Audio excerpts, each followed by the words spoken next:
Kilalang miyembro ng all-female dance group na Baywalk Buddies, si Rejoice Rivera. Sumikat siya sa mga balita at pahayagan, hindi dahil sa kanyang galing sa paggiling at pagsayaw, kundi dahil natagpuan siyang nakahandusay sa kahabaan ng North Luzon Expressway. May tama ng bala ng baril sa mukha at wala ng buhay. At kung bago ka pala sa aking channel, ay palambing na rin ako ng subscribe at pakihit ang notification bell para lagi kang una kapag may bago akong upload. Maraming salamat!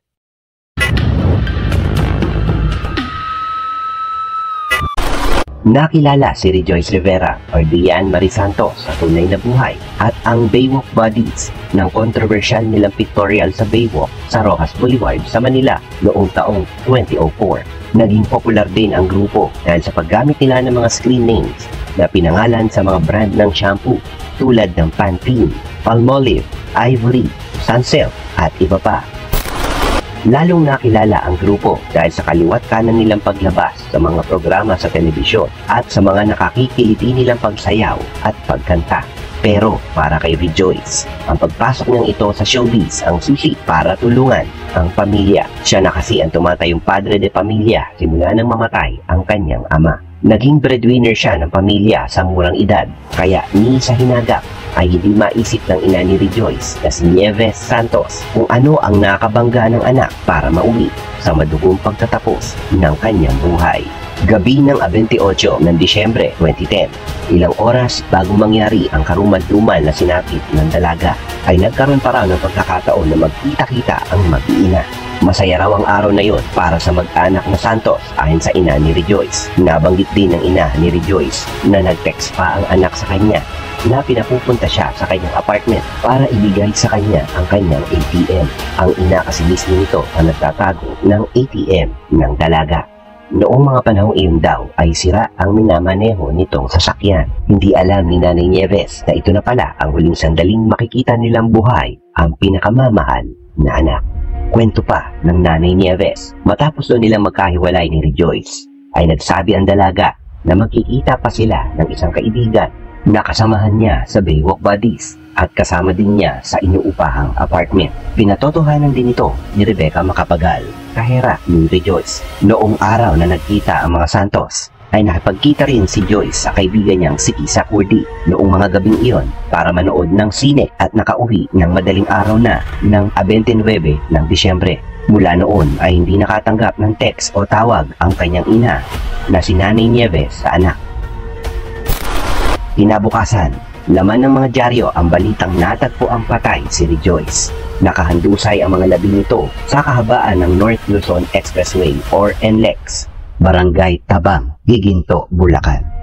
Ayon sa investigador na si Colonel Emma Lubinaw ng WCD o Women and Children's Desk ng Camp Crame, sabog ang mukha at naliligo sa sariling dugo ang dalaga nang ito ay makita. Isang truck driver ang nakakita sa mga labi ni Rejoice na nasa gilid ng NLEX at ito'y agad niyang inireport sa Tollway Plaza. Ang pamilya naman ni Rejoice ay inabot pa ng 3 araw bago nalaman ang masaklap na balita. Sino ang may kagagawan sa pagpatay kay Rejoice? Ano ang naging motibo niya na para kitlin ang buhay ng dalaga? Naging palaisipan din para sa mga otoridad ang pagkakapaslang kay Rejoice Rivera. Pero dahil sa isang text message ng hindi nagpakilalang sender sa mga magulang ni Rejoice, ay tila nagkaroon ng direksyon ang kaso. Hindi makapaniwala ang mga katrabaho at kaibigan ni Rejoice sa kanyang madugong sinapit. Kahit kasi kinutuban na si Nanay Nieves ay hindi raw niya ito inisip. Maging ang sinasabing kaibigan at housemate ni Rejoice na si Kisa na kanyang kinita noong gabi ng 28 ng Disyembre ay hindi na rin mahagilap. Kaya naman, labis-labis ang pag-aalala ni Nanay Nieves para sa anak. Ayon kay Becky Macapagal ay nakita pa raw niya si Rejoice ng mga bandang alauna ng madaling araw ng 29 ng Disyembre. Ang mga sumunod na eksena. Bandang alas 3:45 ng madaling araw, natagpuan ang bangkay ni Rejoice Rivera sa gilid ng kalsada ng NLEX, malapit sa Tabang Exit. Ika-31 ng Disyembre. Isang mensahe sa cellphone ang natanggap ni Nanay Nieves na labis na nagpakaba sa kanya. Sinasabi sa mensahe na binaril daw ang kanyang anak sa NLEX. Hindi daw siya pwedeng magpakilala dahil na rin ayaw daw nitong madawit sa kaso. Sinasabi din sa mga text messages na dahil nagseselos daw ang boyfriend nito sa isang lalaking malapit sa kanya. Nag-reply pa daw ito na hindi niya daw alam kung nasaan ang labi ng anak, na nagtanong ito sa misteryosong sender. Kaya sa mga oras na iyon ay nagpa siyang tawagin ni Nanay Nieves ang numero, subalit hindi na daw ito sumasagot.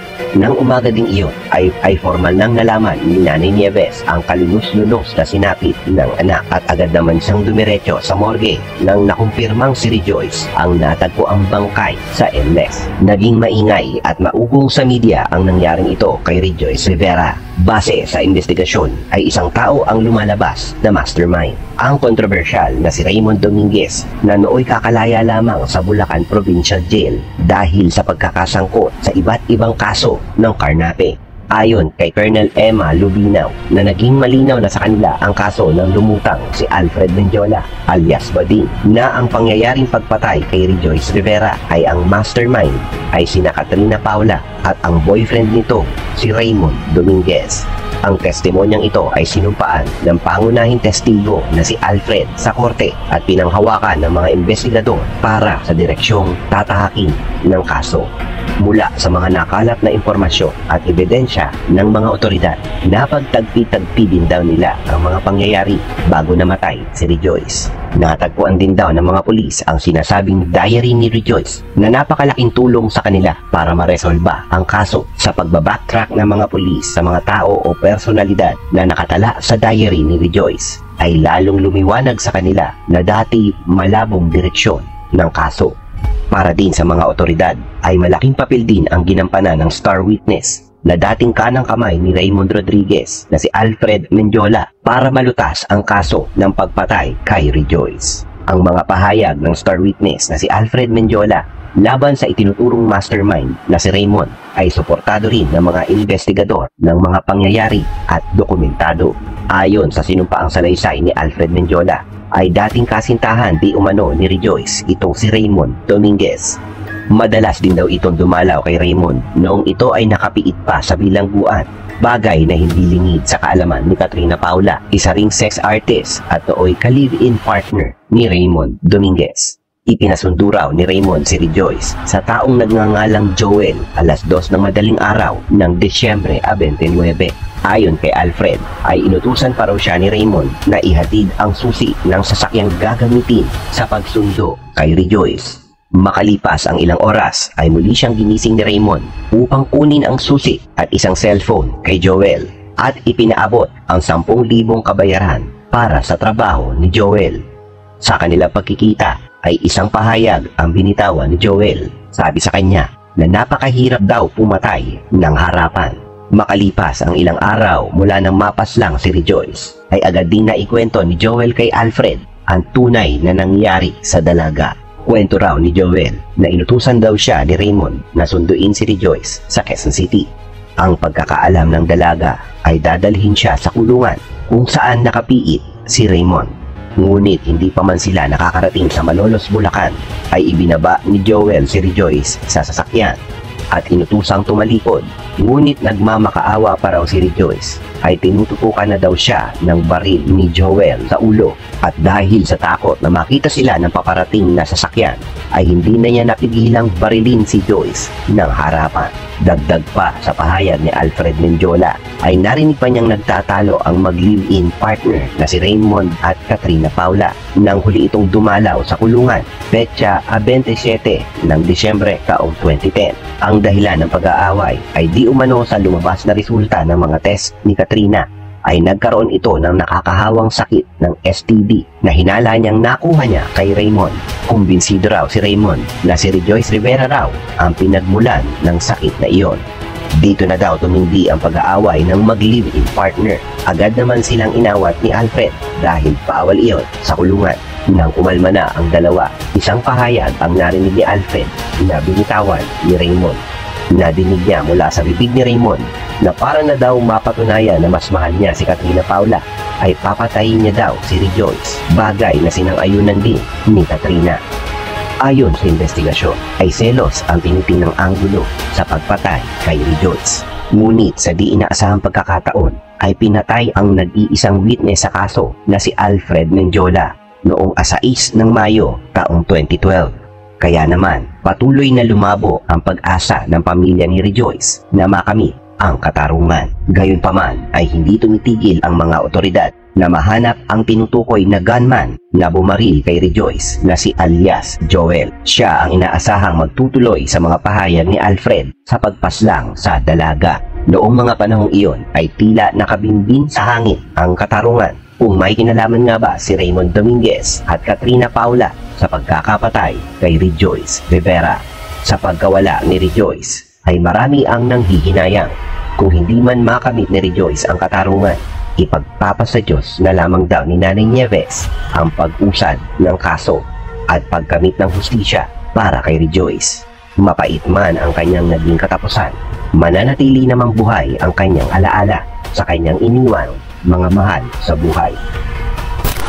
Taong 2015 naman, nang mahuli ang gunman na si Ronaldo Talban aka Joel o Eduardo na itinuturong gunman din sa Loyola Evangelista double murder case at nahatulang guilty ito noong taong ding iyon sa nauna niyang kasong murder carnapping kay Maria Teresita Tiano at nasintensyahang makulong ng reklusyon perpetua sa Quezon City Regional Trial Court. Noong nakaraang taon lang, February 2021, ay nabalita ang natagpo ang wala ng buhay sa kanyang selda ang high-profile inmate na si Raymond Dominguez. Nauna na itong nabalitang 2 beses nang nag-positive sa COVID itong si Dominguez at napabalitang napasama sa mga kinupo ng sakit na COVID taong 2020. Pero kalaunan ay binawi ng mga pulis. Dagdag pa nila na may existing diabetes ito at chronic asthma.